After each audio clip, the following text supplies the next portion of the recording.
Hi everyone, I'm Taylor Osborne 171 and today I'm doing another LEGO Bionicle haul video. Now, in this haul, I'm very excited because I got a total of 6 Bionicles and they are all awesome and yeah, I love them all. So, let's just get into it. So, first Bionicle I got was Umarak the Destroyer. Second one I got was Umarak the Hunter, and those two are awesome. I've wanted them since I've seen them, and they both come with the Mask of Control. Tahu, Master of Fire. I don't know how my family got this one for me. I really don't. I could never find them in any store, any websites I looked on. They were all sold out or retired, so I'm just so surprised and happy. Next one I got is the all-important Quake Beast, which this is probably my favorite of the beasts just because of the way he is and looks. He's just so cool. And then the last of the beasts, I got Lava Beast. So I have all 3 beasts now. And to finish off the summer wave of 2016, I got Akimu the Mask Maker. Now on the LEGO official website, they call him Akimu the Great. So I really don't know the difference between Akimu the Mask Maker and Akimu the Great, but it's still the same character, so I'm still happy. So here is all 6 of them, and man do they look awesome. So over here we have Umarak, over here we have Lava Beast, in the back we have Umarak the Destroyer, in the front we have Tahu, Master of Fire, then we have Quake Beast right here, and finally Akimu the Mask Maker, or Akimu the Great, in the corner there. Now, down over here we have the exclusive masks, including the Skull Spider, Umarak's depleted mask, the all-awesome and powerful Mask of Control, as well as Tahu 2016's Corrupted Unity Mask, and Onua's 2016 Corrupted Unity Mask, and Tahu Master's Golden Mask. So I'm going to go over each of these guys individually, so let's get into it. And here we have Tahu, Master of Fire. Oh man, this guy is so cool. He is actually my first Tahu sit in the history of Bionicle. So I'm very, very happy. So first off, he comes with a Skull Spider. That's nothing new. Well, this one's in lime green. And I love the colors the Skull Spiders come in because they are completely opposite to the Toa's color scheme, and whenever you sit them on their face, it actually gives off the vibe that they're corrupted by the Skull Spider and have no control, and it makes it very obvious. Anyway, all that aside, you can also put the golden mask on his face like every G2 Bionicle. That's nothing new. And what makes these guys, or the Masters, so unique is they brought back dual weapon functionality. So you take Tahu's swords here, and I believe dual weapon functionality was introduced in 2003 with the Toa Nuva. Yeah, and then continued all the way up until 2004. Anyway, so you just put your boards together like the boards together like this, and Toilicon from 2004 actually did this too, and this is just way better and way more improved. Get Tahu out of the way, and there's a good look at it. These flame pieces are actually put in so you can change the colors if you want. Next, you're gonna just take this piece here and stick it on the bottom, and that just holds the board together so it doesn't fall apart when you drop it or something like that. And then what's cool is there's 2 pegs on here, and you can stick Tahu on his lava board, and he can ride it. Well, better hold him by the waist, but he can ride it. Cool and all. Now, one of the cooler features about the Masters is they feature a gear function, which all the Masters have and all the 2015 sets have, including Akimu and the Akimu 2016, but the Protectors don't have them. And yeah, he has both arms geared to the gear function. And of course you can pose, and the gear does not flop because of the added friction just behind the neck. Not sure if you can see that. But another cool thing about this Tahu is he features these awesome swords on his back. Now, I edited how I wanted my Tahu because I felt like the swords stick up a little too far.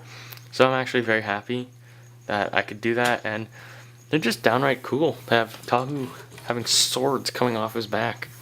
And you can take those off when he's riding his lava board, give them to his hand, you know, the usual. Dual weapon, extra weapons, awesome. And another thing, these armor pieces actually move with the gear function, so if you don't want these to pose on their own, or want these to pose on their own and not move, you can actually take off this bone piece and stick it on this open axle on the side, which unfortunately all the masters have. Now, I'm going to move on to Umarak, the hunter, because chronologically he was released next. So, yeah. And here we have Umarak the hunter, and he is probably the strongest villain up till the, well, yeah, actually the strongest, probably the strongest built villain, story and set-wise, in the G2 line, just because of how he was actually designed. Now, just get into his figure a little, he's very, very, very interesting. He features this bow, which shoots studs, which on the front you just turn the gear and it fires studs. I don't have the studs on there. I have them in a little baggie, as do all my sets that have stud shooters do, just so I don't lose them. And the extra pieces are also in there to create the shadow trap. I'll show that off in a minute. And yeah, so it turns freely, it doesn't force you to move the hands. Yeah, that's nice. It's a nice addition. Now, Umarak as a set is just a figure. He's cool. And yeah, he features the shadow trap shoulder pauldrons, which is just downright ingenious. Like, I would never have thought of that, to use the shadow traps as pauldrons. But yeah, it's just so cool. He features these giant antlers, which sort of help keep the mask on and protect it from like Toa smacking the mask off. But coming from underneath, it pops right off. And yeah, he features two masks. His regular hunter mask. Let me zoom in here. There, see? Hunter mask. And the all-amazing mask control. Now, I love both these masks. They're so detailed so well. And yeah, I love it. And here he is with his mask of control, just so no one complains or gets mad. It looks pretty cool with it. Let me focus again. Yeah, it looks pretty cool with it. I'm pretty happy with it. He only wears this once in the story, and that turns him into the Destroyer, which I'll get into in a minute. He features the waist swivel gimmick. Oh, and mine is very squeaky. And also the Unity piece. And yeah, he can connect to any creature. I think I'll do a video showing every Toa connect to every creature. Now, I don't have Tahu yet, Tahu Uniter, so you won't see Tahu up there right away. And speaking of the Unity piece, I'm going to do a how to sheath video with Umarak's bow, because it can get a little annoying having that in hand all the time when you want to get him in some really dynamic poses with his arms and such. Now, his legs are custom built, so they have, well, this lower section is made of a Technic beam, and that's just a bone, and he also has a sword attached to it, which is nice. Now, his foot features two toes, which is kind of iconic for him. Now, I mentioned earlier the shadow trap feature. So, what you do, you're first on Umarak, you're going to, well, first in the set, you want to get these pivot pieces, which I can't seem to get out the little baggie. These pivot pieces, not sure if you can see that. right there, yeah, that one. You're gonna want to get that out.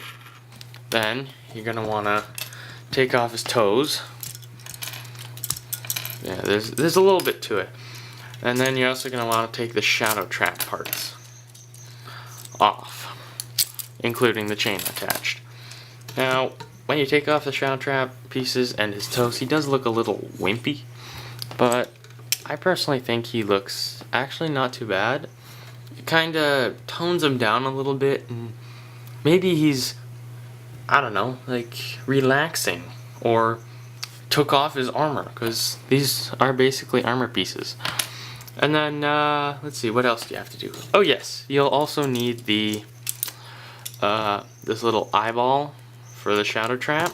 Now I stick that in the back of his leg just to keep it safe. And it hides nicely under the sword and, the sword mount.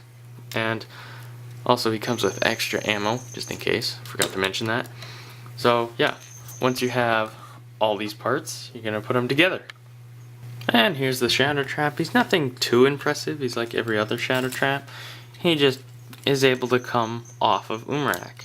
But for story-wise, I think this is so cool. It makes it seem like Umarak has to give a little bit of himself to create a new shadow trap. And if that is true in the story, I love that. I didn't actually check. And yeah, so. But otherwise, you can open, close, legs move, down and up. Has a little chain on the bottom, so you can dangle it. But otherwise, it's another shadow trap. I guess this is supposed to be the 6th shadow trap, considering we didn't get an ice shadow trap from Kopaka and Melum, because they came as a 2-pack. I still do wish they came with a second, or the shadow trap. And I also wish all the Uniters came with the shadow trap, but considering how different they were built, I don't think we were ever gonna get shadow traps with them. So, you know what? That's what Bricklink's for. If I want to get the parts on for those shadow traps and build second ones and the ice shadow traps, I'll just go to Bricklink. So yeah, there's the shadow trap. Nothing fancy. Now on to Umarak the Destroyer. And here we have the almighty Umarak the Destroyer. Now this guy is big. He stands a good head taller than Umarak, which is just awesome. And a lot of people are very happy with him because he is technically the first Titan in the Bionicle line. And I'm very happy with just how big he actually is. Now, he uses the large chest plate with stickers, so I wasn't too pleased, but you know what, that's how they do it. It's less expensive, and you know what, I'm happy with it. So he actually brings a lot of traits from his previous form into this form, which is just awesome. Like, such as the shadow trap halves on his shoulder. Oh gosh, he is way too tall. And yeah, like the shadow trap halves, the little dangly chain here. The leg construction is actually very reminiscent of him. The excuse me, the rib cage, the 2 toes on his feet. Yeah, he just takes on small differences, but not major differences. So then you actually can tell he is the same character as his hunter form. Like, these guys look the same, and yet they look totally different. So yeah, he's pretty cool. I like how they transitioned him from hunter to destroyer form. Now, I do wish these leg bones were a little longer. I am a little disappointed with their length. I do wish they were like 1 length longer, but that's it. Now, his feet are a little bit lacking because they are made with an elbow joint instead of a regular joint. Now his feet only move that far, but side to side they actually move a great deal, and you know what, that's awesome. And of course toes move. Now his leg has lots of support in it, lots of friction, so you have no problem balancing him. Like, he even balances on 1 foot. If I can focus my camera. yeah, he balances on one foot. He also features a gunmetal ribcage on the back, just for extra coverage, because there is a 2015 gearbox in there, which doesn't exactly fill everything out nicely. Now he also features the waist gimmick on all the Wave 1 2016 characters, so he also carries that over. And the knob is pushed out one by a bushing. So yeah. Now the second of his features is his grabby hands. He features claws, and that is cool. He will grab. I found that there's not really enough friction to actually grab things because they just push apart. But there is enough friction to actually hold a pose without a problem. Like, he can point and stuff like that, and it's really cool. I love how he has actual fingers, and this just makes him like 100 times cooler. Now he also features the ribcage pieces on his wrist with a spike, similar to Skull Scorpio, and these crystal pieces. Now, I've noticed that these pieces are mirrored on both sides, so if you cut it in half, it'd be exactly the same. Just wanted to put that out there. I've done a lot of analyzing to these pieces, and they're exactly the same on both sides. They just mirror it, so yeah, they're exactly the same. There's no difference if you spin it around. Oh, I dropped it. If you spin it around like that, there's no difference. So don't worry about that in the instructions. Just put it on. Just put them on them, darn it. And yeah, and lastly, his head construction is put on this L bracket. It's a little gappy, but you know what? From the majority of angles, it's fine. Just like that. That's the only angle that's a problem. And then his head. Oh my goodness, his head. It's cool, but a little disappointing. Because these L brackets are a little annoying because they're not gold. They don't mesh with the mask and the horns. And the jaw piece, I heard a lot of people are not happy with, but I love it. I like this jaw piece. It's very nice. It really gives off that bestial look. Now, one other thing I want to talk about is his mask. He comes with the Mask of Control. I'll just move him out of the way. And now, yes, this is the Mask of Control, and it looks just goodnessly awesome. It features some trans neon green within the color scheme, which it blends to. It actually keeps a lot of the details the original Mask Control has as well. So yeah. Now you'll also notice there's a big scar there and teeth, but like the upper section of the mask is exactly the same. If you look closely, it's actually very nicely. And then the horns on the side are actually Umarak's new horns, which they move out from the mask all the way into his horns himself, which I like the antler horns Umarak has, but you know what? They kind of got in the way when putting on the mask. These don't get in the way as much. So yeah, I love Umarak the Destroyer. He is just downright awesome, and he is just so cool. Like, just imagine him commanding all the beasts. Like, just picture it now.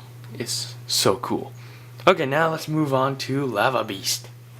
And here we have Lava Beast, and he's actually pretty cool looking for being a $15 set. And so, yeah, he's nicely built. His legs are custom, and they just feature this piece from Pohatu in Qatar. And it's actually quite simple, but it's rather effective. They could have put something right here or on the sides here just to fill it out. Maybe a spike or something. I don't know. I haven't really thought about it. Now, he features the small feet from the protectors and 2 new claw pieces, which I believe they're new. They're new in Bionicle. And then some extra support on the back just for stability. Now, he featured his back is very bland, very open. Let me take off the chest plate and you'll see what I mean. There. That's all he's got armor-wise, just this one plate. and the connection that holds his arms. Now it does feature the waist swivel, which is actually a nice addition feature and gives him some variety from the other beasts. And on the front he features just a connector so you can attach the chest plate. Now the printing on the beast is really nice. I like all of them. They're just beautiful. I like that look. Looks like lava is gushing out of his chest and like you don't want to touch him, otherwise you'll be burnt to death. Now his arms are identical on both sides. They're just trans red bone pieces with this gray crystal armor piece, which is the same on Umarak and Storm Beast, which I've already showed. I don't believe I've gone into detail about this crystal piece. So yeah. And then his hands are just a hand piece from the Gen 1 Bionicle, redesigned, and put fingers on. Now, I love this. This is so cool. The thumb doesn't move, but the fingers actually move. And it is so cool. He can point or scratch or do something like that. Then on the top of the hand, you get this weird feature that features two of these crystal sword pieces and gears attached. Now, these are the same pieces that, for example, 2016 Tahu uses, but instead of the red or the orange or the gray bottom, they're black. So on the other sets, they're an orange and gray. Now they're an orange and black. Now by turning the gear, you actually do this scissor effect. I think this would be so cool in battle. Unfortunately, the Journey to 1 is just not too good, and it didn't do too well and didn't explain like how they fight and all that. They just kind of use the elements to fight. They don't actually use their tools and stuff. Anyway, this is neat. I think it's cool. It's a nice slashing motion. You can get it all the way out in front, so you have a whole like broadsword protecting him, and it's awesome. And it's connected right to his hand, so convenient. Now his head is on 2 ball joints, unlike all the other beasts, so you can get much more articulation in the head. So you can move back, look down, actually very far. You can actually look up, look left, look right. Now he gets the most expression out of all the beasts just because of his head. And he also features the jaw piece, the Beast Mask Corruption, and a Shadow Trap half on the bottom. And that's actually pretty neat. I think of it as the jaw is the other Shadow Trap half that got transformed. Yeah, so I think Lava Beast is cool. Now there's also one other thing I gotta go over. Let's get him out of the way. He comes with a Uniter Tahu Corrupted Mask. And this mask looks fine, in my opinion. It's unlike the other Tahu mask, it's apparently a dark or a lighter red with the trans neon green molded into it. Now, I don't have Tahu Uniter at the time. I've said that many times, so I can't compare this. But when I do, I'll try and compare it. And yeah. And one other thing I forgot to mention is you can actually hold masks with his hands by just clipping them in there. Come on, get in there. Get in there. Get in there. There we go. Yeah, so you can actually hold masks. And that is Lava Beast. So yeah, he's cool. Next, on to Quake. So here we have Quake Beast, and he is very asymmetrical. I saw this coming a mile away, but yeah. When I saw the first images, I'm thinking, oh wow, he is very opposite. And you know what? That oppositeness, I hope that's a word, is in his favor. It works very well to make him seem very bestial and crazy. Now, he is also very short. He is one of the shorter beasts and is shorter than the most Toa at the head, but because of these blades, he's actually quite tall. Now, his legs are simply constructed. Well, it's another custom build. Is similar to Storm Beast. I'm not sure if I went into detail on his legs in that video of the Lego haul last time. But yeah, it's very simple. Just a Hordika neck connected to G1 handpiece with a CC's best bone and a foot, all connected with a friction extender at the hip. And they're opposite and different. This one features trans purple, black, and there's a neon green Umarak eye just there for the asymmetricalness. Now, his left arm is very simple. It's just a bone with a shell with a handpiece which features claws. Now, this is a very nice handpiece. I think it's great. All you do, just move the claws, and you can actually pick things up. Now, I haven't actually tried picking up a few things. I prefer putting it in his shadow trap, which is mounted on his flippin' shoulder. There's a shadow trap on his shoulder.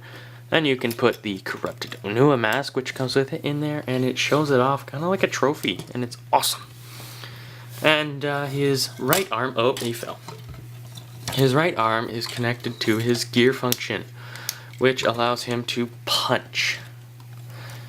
And yeah, it's connected to a 2015 gearbox with a weird assembly, which I think is awesome, actually. I kind of like it. And, oh, that's not sticking it. There we go. And, yeah, there isn't really enough friction just with the one gear. I'm sure if they added more gears, there'd be way more friction. But, you know what? He's fine the way he is. He has all these crystal pieces all up his arm with a half mace piece at the bottom. And there's a little spinny thing. I really don't know what the spinny thing is for. It's a nice touch, but I really don't know why they have the spinny thing. Anyway, yeah, you just turn the crank on his back and he throws a nice sucker punch. I kind of wish this arm was a bit longer, just so then you get the reach that the other beasts have, because his head actually sits very far forward compared to the other beasts, only by one length of a Technic beam. And then here he is from the back. He's very geary and a little bit of gap here and there, but I can forgive it. He's actually a cool set, and he's way better than the Hero Factory Bruiser. Now, he comes with two masks, his regular Beast mask and Trans Neon head. Now, I forgot to mention with Lava Beast, he also features the Trans Neon head, and that's the same in the Storm Beast. He also comes with the Corrupted Onua mask, which I think is cool. I like it. I like the marbling here in between the two, and I feel like all the corrupted masks do feel corrupted this time around, and just because they're not the original color that they're supposed to be, these feel corrupted, like the beasts have chewed on them or something. Yeah, so there's the corrupted mask. That's Quake Beast. I want to hurry this up. Next, we're on to Akimu the Mask Maker, which, hey, he's the last guy on this list, or in this haul. So yeah, so here we have Akimu the Great. Well, the box says Akimu the Mask Maker, but on the website it says Akimu the Great, and it was recently just updated. So if you want to check that out, I don't know if that means anything, but Akimu in this form looks awesome, and just to show how awesome he looks compared to his original form, here is his original form. And they actually look pretty similar, and you can tell that it is Akimu.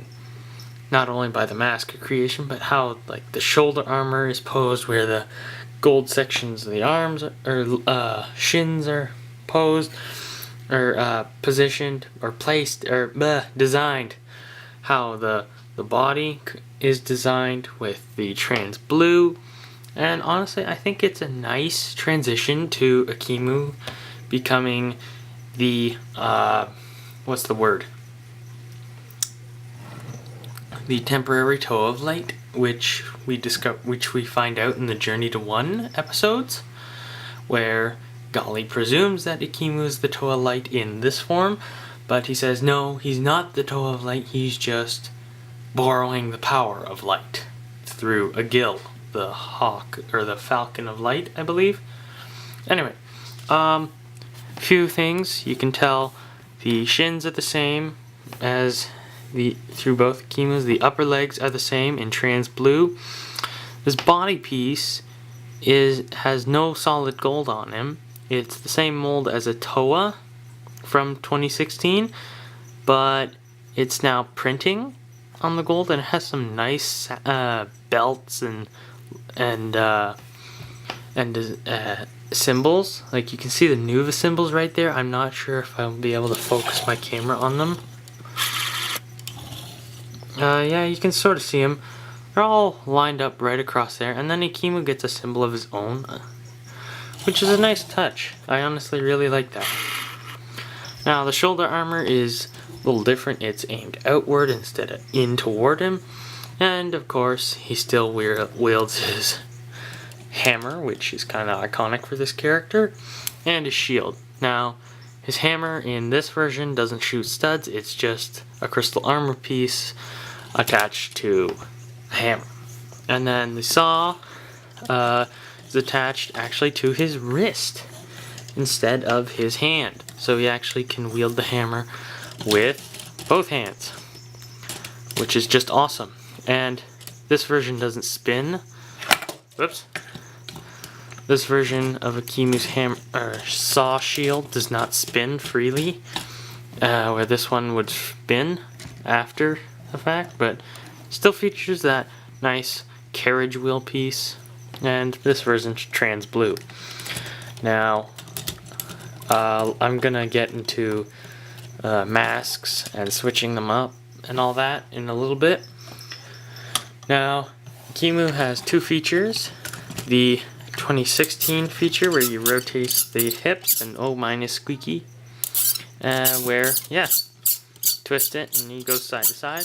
He also features the 2015 feature where the arm rotates. Oh, that is really lubricated. Now, because of his armor, it kind of gets in the way, but you can always move it. But yeah, he can swing his hammer. I think it's a nice touch. Swing his hammer, you get both. I kind of like having Akimu a little deluxe every time. First time being protector size with the gearbox, that was something special, and now he has both of them. And he also features this 2015 armor piece on his back. Real nice. Now, his mask is the mask creation, but this time in trans blue, which it's supposed to be enhanced by the power of light, and I think it looks great. So let's go ahead and put the regular mask creation on him, and he actually looks just as good, and it makes him feel more like the original Akimu. And let's put the trans blue on this Akimu, and you know what, they look okay. It's fine. I prefer it the other way around, just because the trans blue on Akimu the Great is more prominent, and gold is more of an accent, and the trans blue is more of an accent on the mask maker Akimu. Now, this Akimu also comes with a depleted Umarak the Hunter mask. Well, it's trans orange, and I believe its power has been depleted from the mask. Now, compared to the other mask, this one is actually orange and gunmetal. Oops, dropped it. Instead of black. So yeah, there's a difference there. And it's actually a nice blend between the two, and it looks great. I like it. Now, one last comparison. Let's get Umarak here with the mask, the depleted hunter mask on him. And ooh, that looks cool. Now, let me just get him back there and focus on him. The orange really does clash with this color scheme, but otherwise, it looks good overall, just because of, I guess it's supposed to be depleted. And so it really gives off that effect of that energy from the mask is just lost. But otherwise, yeah, I'm really happy with this version of Akimu. I'm glad we got another recolor of Umarak's mask. And yeah, that's everything I gotta say about him. He's pretty basic, nothing too surprising, but it's nice to have something just that we can recognize, and then have the beasts which are completely new. So here we have all the sets, and overall I'm very happy with them all. I really like them. They are really unique in their each and own way, and I just love them. Like, I like how Umarak and Umarak are completely different, but they're the same. Like, you can tell they're the same without any problems. I like Tahu because he was a trendsetter back in 2015 because he had the gearbox and he could pose without compromising his gearbox. And then I like the Beasts because they set more of a presence and a threat than the Skull Villains did, even though the Skull Villains were actually pretty cool in my opinion for being basically zombies. And yeah, I like them. They're more monstrous, and I wasn't exactly expecting monsters. I was expecting something a little more typical from G2, but you know what? This is just downright awesome. And Akimu, he just sets the bar even higher by having both gear functions and still making them look good. Now, Umarak the Destroyer, Quake Beast, Lava Beast, and Akimu, and Storm Beast, are all Toys R Us exclusives in North America. So if you are looking for them, it is going to be pretty hard to find them, just because they were the sets that LEGO canceled the theme during their release. So good luck finding them if you want to get them. And yeah, that's really all I have to say. And thank you for watching my second LEGO haul, or LEGO Bionicle haul video. I kind of do these very casually and just go at it at my own pace, and if I'm tired I do them, and if I'm excited I do them. So thank you for watching all the way through, and I'm going to do a how to Sheath video for Umarak the Hunter because he does have the Unity piece, and when I do get Tahu Uniter, I do want to finish off that mini-series with a how to Sheath video because I actually like those videos. They were fun, they were easy, and yeah, so I'm Taylor Osborne 171, and thanks for watching.